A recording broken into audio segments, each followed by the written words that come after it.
meten a la cárcel 6 meses por $264,000 y a otros que se han enriquecido con millones y tienen otros procesos pendientes, los mandan a sus casas. Esto demuestra una vez más que la justicia en Panamá sigue siendo selectiva. Si tienes dinero, si tienes influencias, si tienes apellido, no pasa nada. Yo no sé si coincides conmigo. Sí, está la selectividad del dinero, pero también está la selectividad política. Cuando eres cercano al poder de turno, pues la justicia te trata de una manera. Eso es lo que aparenta estar pasando si uno analiza quiénes son los beneficiados durante el año y medio, casi 2 años del gobierno de José Raúl Mulino, quiénes son los beneficiados con rebajas de pena, absoluciones, y quiénes son los que la justicia trata más duro o no, ni siquiera más duro, donde hace más un espectáculo alrededor del caso. Así que yo coincido plenamente, y sobre todo en el caso de la descentralización paralela, tenemos actualmente unas transferencias discrecionales de parte del MEF a municipios y diputados y representantes cercanos al actual Ejecutivo, y aunque legalmente el ministro Chapman ha explicado que las puede hacer, pues ética y moralmente están repitiendo lo mismo que criticaron y lo mismo que la justicia supuestamente está persiguiendo. Entonces hay esas varias aristas a este tema de la descentralización paralela. La primera es que se sigue repitiendo. Exactamente. Yo no sé si lo que hay hoy día es descentralización paralela o pudiéramos equipararlo con las partidas circuitales. Sí, el nombre que uno le ponga es irrelevante, Álvaro. Ellos han dicho que no es descentralización paralela 2.0 porque son montos menores. Ajá. El nombre no es importante. Aquí los mecanismos de favoritismo y de corrupción simplemente cambian de nombre, pero se siguen repitiendo exactamente igual. Entonces ellos dicen, el gobierno de Mulino y Felipe Chapman, que no es paralela. Bueno, llamémosle de otra forma, llamémosla recta, indirecta, perpendicular, no importa el adjetivo. Aquí lo importante es que ha sido discrecional y que no ha sido equitativa, que ha ido dirigida a representantes, alcaldes, diputados cercanos al Ejecutivo. Ajá. Ok. Importante. Y que es dinero del Estado, que tiene que ser bien administrado. Y yo lo he dicho 1001 vez, no me opongo a que los municipios, a que las juntas comunales reciban recursos. El tema aquí está en cómo se utilizan en algunas juntas comunales y en algunos municipios esos recursos. Ese es el punto, señoras y señores, que muchas veces lo que cambia no es la vida de los residentes de estas comunidades. Lo que cambia es la vida de los representantes y de los alcaldes. Usted ve Absolutamente. cómo hay alcaldes y representantes que se llenan de propiedades, mejoran su condición de vida, sus casas, sus carros. Casualmente ayer hablábamos con el representante nuevo que tiene 1 año y 7 meses de Donoso y le preguntábamos y él nos hablaba de la condición en que se encuentra su junta comunal en este momento.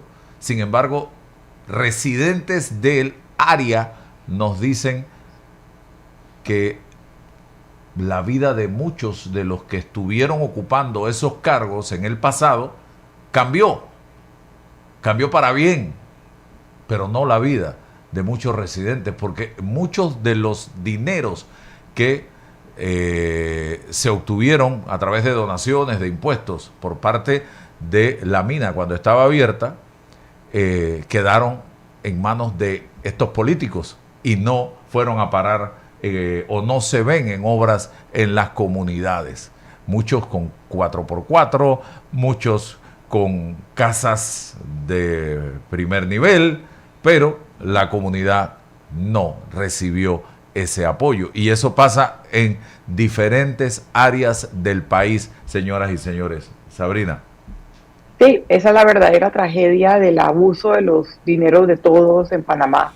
Y es que estas partidas o estas transferencias selectivas o esta descentralización paralela, en teoría, debería mejorar la vida de los ciudadanos.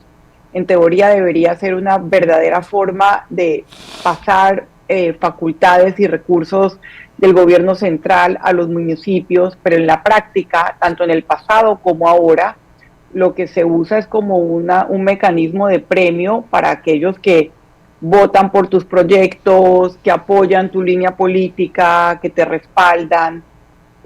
Así que esa es la gran tragedia, no solamente que hayan transferencias discrecionales, selectivas, de espalda a la ciudadanía, sino que no se mire, por ejemplo, los niveles de pobreza o de necesidad de los municipios, sino que simplemente se mire la cercanía política.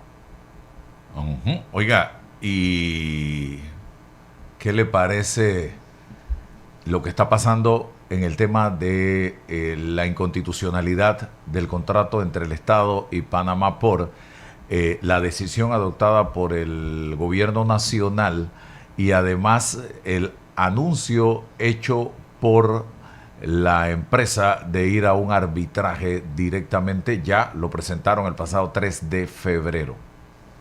Bueno, lo del arbitraje era previsible.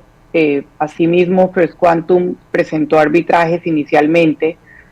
Como yo planteaba en mi columna, la diferencia es que First Quantum sigue sentada en la mesa de negociación y bueno, no, Panama Ports, al menos como lo está planteando el gobierno, no.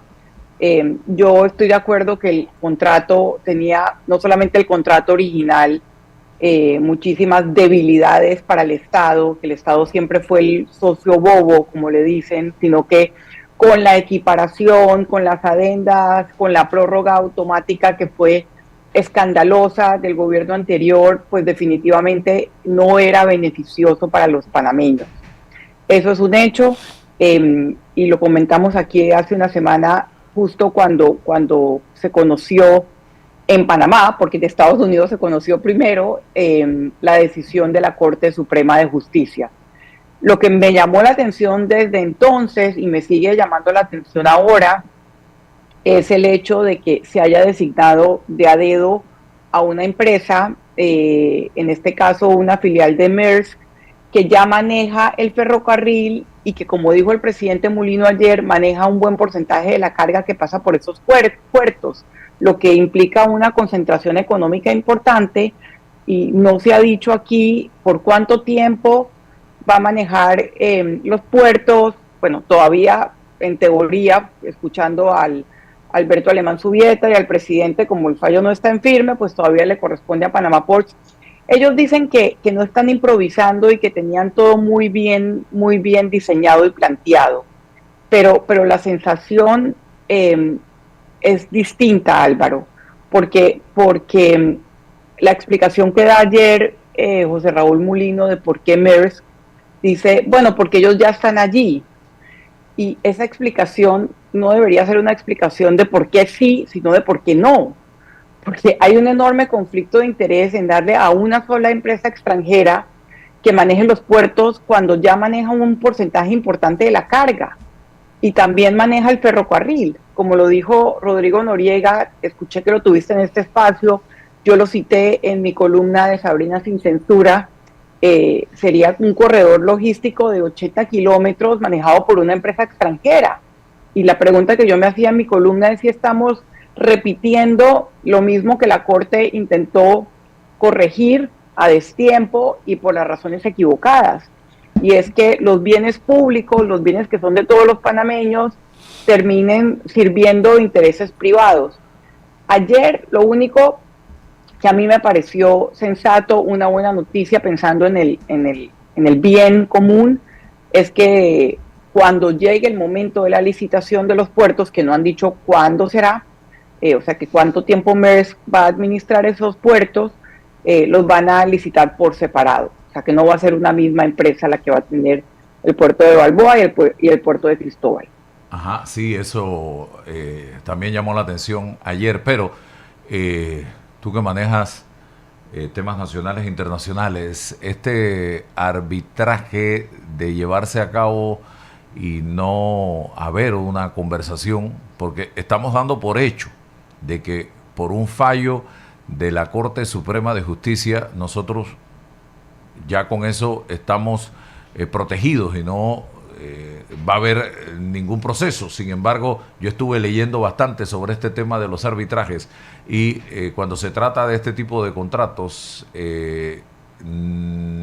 no hay el valor que tenga un fallo de la Corte Suprema de Justicia de un país para estos temas no es suficiente. Entonces, ¿cuánto tiempo puede, a juicio tuyo, tomar esto para que se resuelva? Y si mientras se resuelve, la empresa Panamá Port va a seguir administrando entonces los puertos de Balboa y Cristóbal.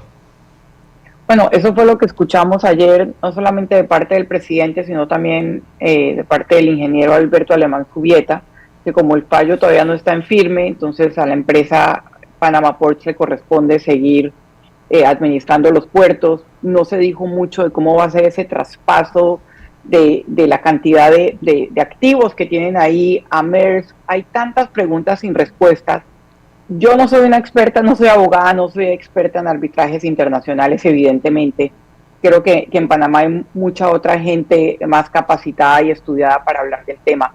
Pero a mí sí me recuerda mucho la situación que se dio cuando se declaró inconstitucional por segunda vez el contrato con First Quantum y empezaron todas estas voces a utilizar los arbitrajes como si fuera un gran monstruo. Evidentemente, si el Estado panameño pierde un arbitraje, pues sería un golpe económico enorme, pero también he escuchado abogados, y nuevamente cito a Rodrigo Noriega, diciendo que el concepto de la soberanía y cuando un contrato amarra el concepto de la soberanía, como pasaba con el contrato de First Quantum y en ciertos aspectos con el contrato con Panama Ports, está el caso del puerto de Corozal, la forma en que bloquearon por mucho tiempo el proyecto del puerto de Corozal, está el tema de cobrarle al Estado por el terreno que necesitaban para la construcción del cuarto puente sobre el canal, etcétera, etcétera. O sea,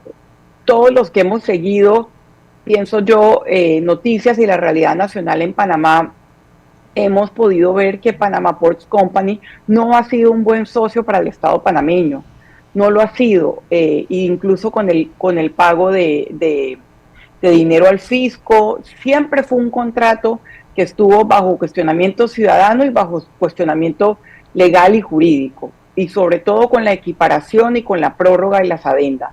Así que en términos de las consecuencias, digamos, no es una situación nueva. Lo que es nuevo es la situación geopolítica global.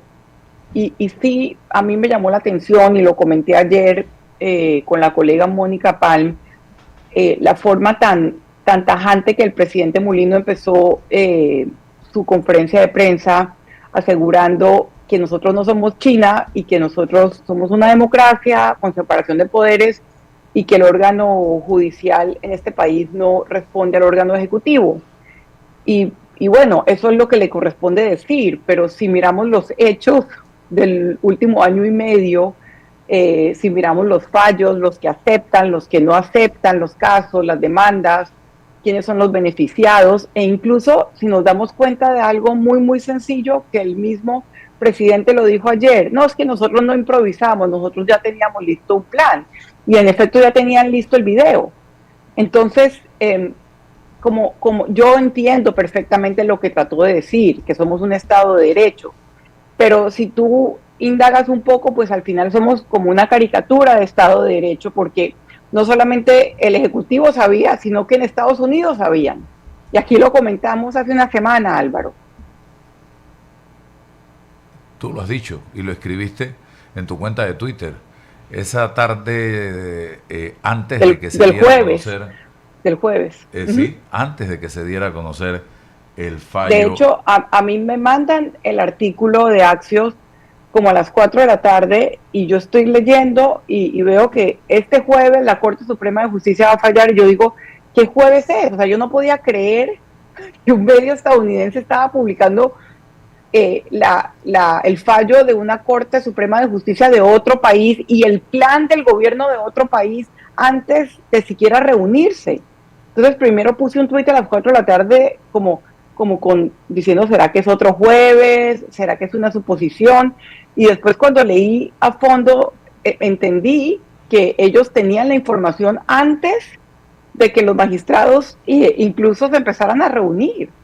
Es inaudito y no se puede olvidar. Esto puede ir contra nosotros mismos, esto puede ser un disparo en el pie contra nosotros mismos frente a un proceso de arbitraje. No podría decirte porque yo me imagino que lo que van a evaluar en un proceso de arbitraje, me imagino que el Estado va a estar bien representado, es si el contrato, digamos, si se violaron las cláusulas del mismo contrato, si los intereses del Estado panameño y la soberanía estaban salvaguardados. No sé si puede ir en contra, o sea, jurídicamente no puedo responderte, pero en términos de opinión pública y de percepción, definitivamente que esto no ha sido visto como un fallo jurídico y sobre todo por el atraso, porque la Corte falló y declaró inconstitucional el mismo contrato, el contrato de 1997, no la prórroga, no la renovación automática del 2021, no la equiparación del gobierno de Mireya Moscoso. Entonces, cuando tú entiendes que estás en un país que vivió por 30 años con un contrato lesivo para el Estado, en dos de sus principales riquezas, porque los puertos y la posición geográfica de Panamá, así como el canal, son la principal riqueza de todos los panameños.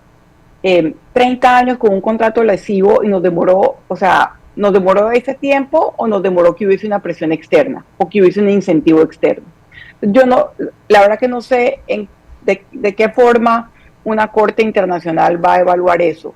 Lo que yo sí creo que es fácilmente demostrable, por lo menos en términos de sentido común, no sé, en términos de derecho, hay veces cosas diferentes, es que no era un contrato beneficioso para Panamá. Y lo que sí yo exijo y seguiré exigiendo desde que salió este fallo de la Suprema Corte, los que avalaron todo esto se van a quedar cruzados de brazos, tranquilos, meciéndose en una hamaca, porque aquí no pasa nada, Sabrina.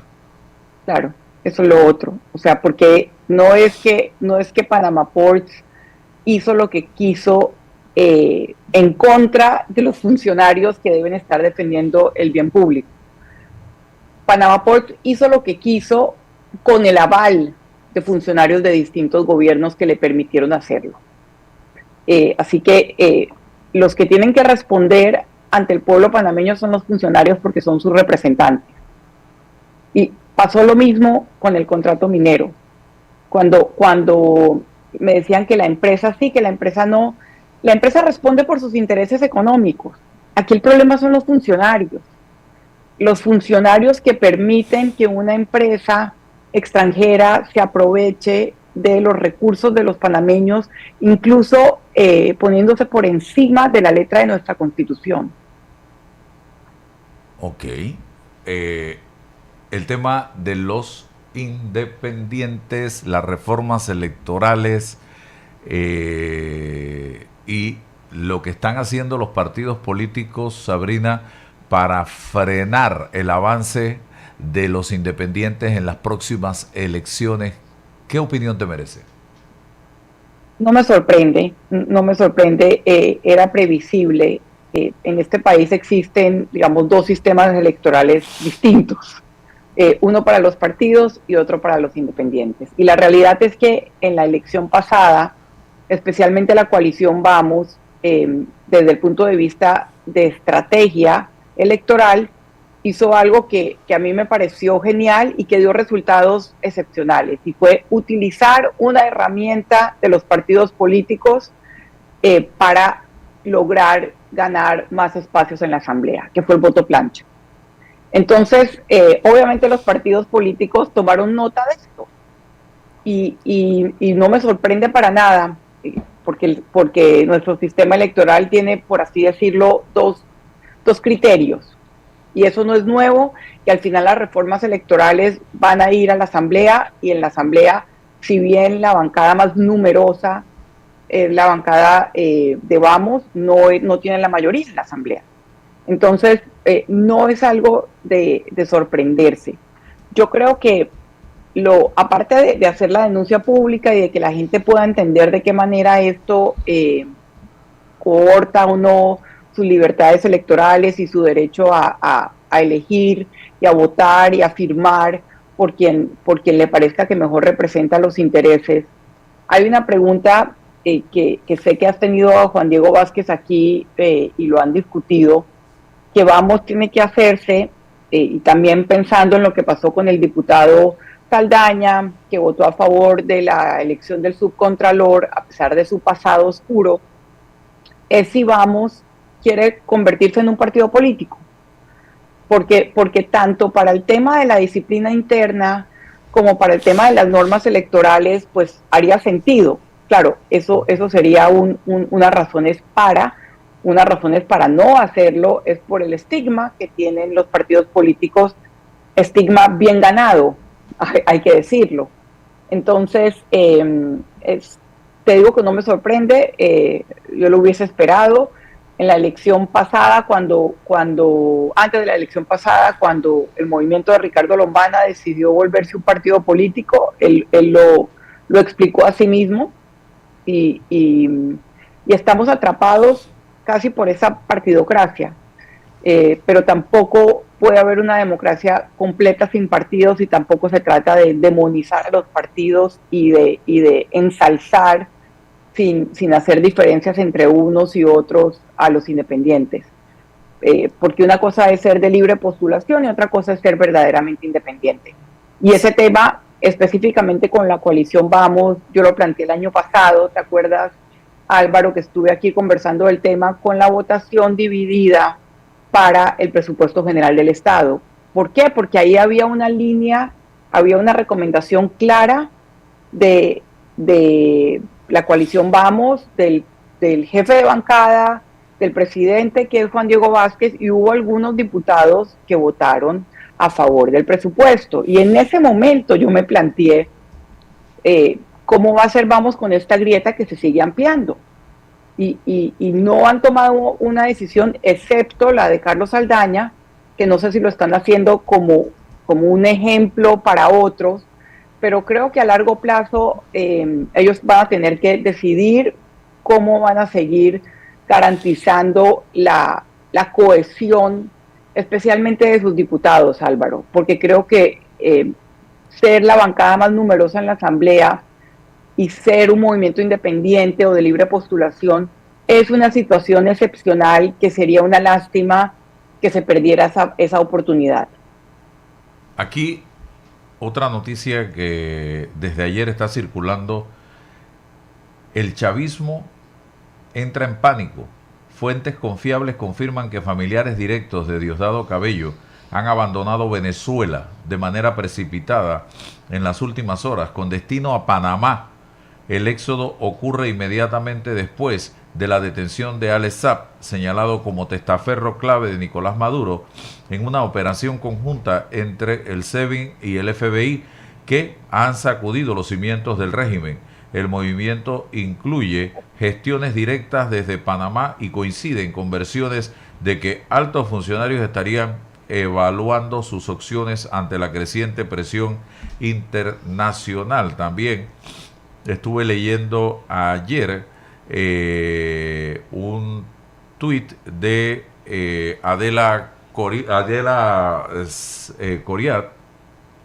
Lo que me confirma una fuente de la Cancillería es que Alejo Rondón, sobrino de Diosdado Cabello, sí se encuentra en Panamá, pero no me aclaran bajo qué estatus migratorio. No obstante, respecto al resto de los familiares de Diosdado Cabello que supuestamente huyeron a nuestro país, por el momento no hay información oficial. Una fuente de migración me comentó que no le han informado sobre el ingreso de otros familiares a Panamá. Ella sigue diciendo, aquí en esa nota también leí algo de Cochés, donde se refería también a ese tema en el día de ayer. Parece como que están buscando el refugio en nuestro país, Sabrina.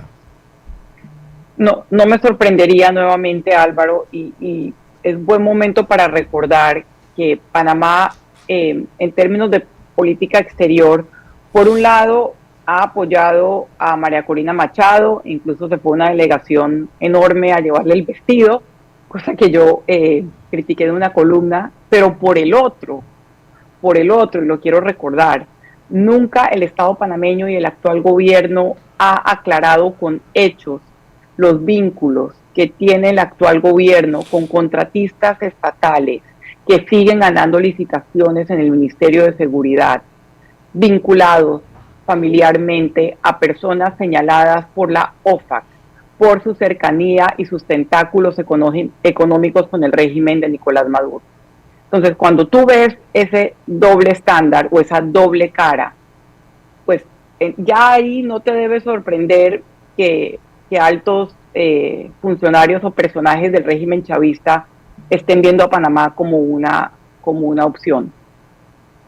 Y ese es un tema al que le han echado tierra y creo que la manera en que se le ha echado tierra solamente refleja el nivel de poder que tienen en Panamá. El diario La Prensa con Rolando Rodríguez sacó una serie investigativa en alianza con Armando Info que muestra todo lo que implica este vínculo y también el vínculo con personajes como el nieto de Castro en Cuba. Y eso es algo que para la ciudadanía, para los periodistas, no ha habido transparencia y no ha habido claridad. Y creo que ni siquiera ha habido un poco de disimulo, porque la empresa, una de las empresas, sigue ganando contratos estatales. Ajá. Entonces, preparémonos para cuidado y tengamos por acá al mismo Diosdado Cabello en cualquier momento.